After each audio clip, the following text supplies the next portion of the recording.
பைபிளில் மிக சர்ச்சைக்குரிய தீர்க்க தரிசனம். அது நிஜமாகவே நடந்தது. இயேசு பிறக்கும் முன்பே சொல்லப்பட்ட பண்டைய தீர்க்க தரிசனம். நான் உங்களிடம் ஒரு உண்மையை சொன்னால் என்ன?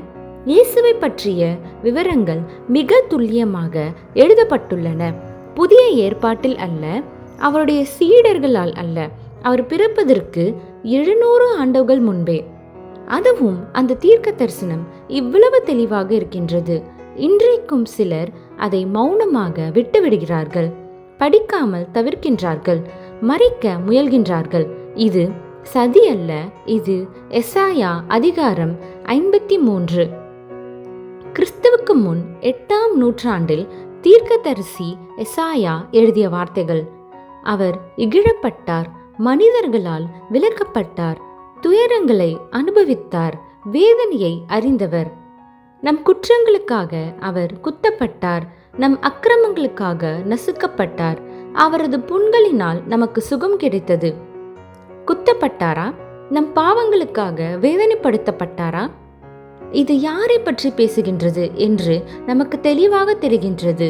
இது சிலுவையில் இயேசு அனுபவித்த வேதனையையே சொல்கின்றது.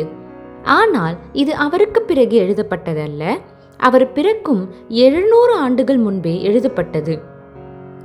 இது மிகவும் துல்லியமாக பொருந்துகின்றது.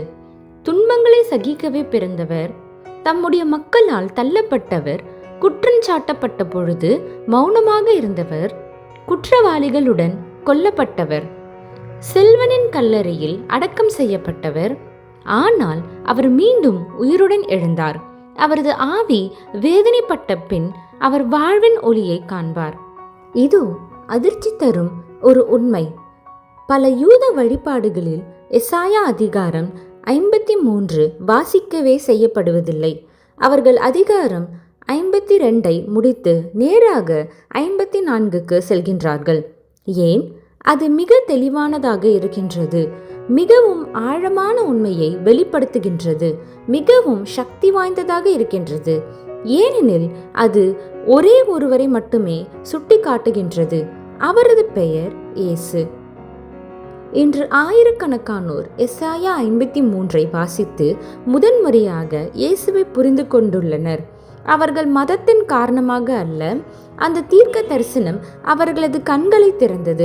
ஒரு யூத நபர் உருக்கமாக சொன்னார், நான் எசாயா 53 வாசிக்கும் பொழுது அது புதிய ஏற்பாட்டிலிருந்து வந்தது என நினைத்தேன். ஆனால் அது யூத வேதத்திலிருந்து வந்தது என்று உணர்ந்ததும் என் கண்களில் கண்ணீர் வந்தது. நீங்களும் தேடிக்கொண்டிருக்கலாம், இது கதை உண்மையா என்று யோசிக்கலாம். என்னை நம்ப வேண்டாம். எசாயா 53 நீங்களே வாசியுங்கள். ஒரே அதிகாரம் 700 ஆண்டுகளுக்கு முன்பு எழுதப்பட்டது. மாற்றத்தை ஏற்படுத்தும் ஒரே நாமம் இயேசு. உலகமெங்கும் தெரியட்டும், இயேசுவே கடவுளின் ஆரம்பத்தில் இருந்த திட்டம்.